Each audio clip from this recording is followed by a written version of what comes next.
Hey, how's it going? This is Ricardo, and in this video I'll show you how to remove the input-output circuit board on a Dell XPS 12-9Q34. If you're looking for parts for this laptop, go to our website and use this coupon for a 5% off discount.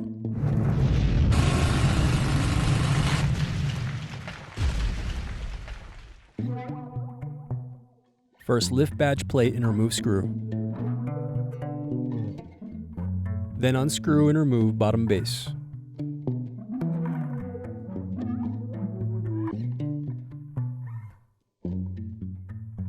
Now unscrew and disconnect battery.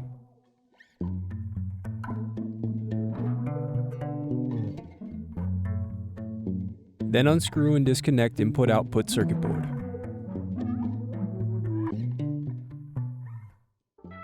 Thanks for watching. Don't forget to like and subscribe if you enjoyed this video. And if you need more, check out this playlist to watch other tutorials for your laptop. You can also click here to find parts for your laptop at partspeople.com.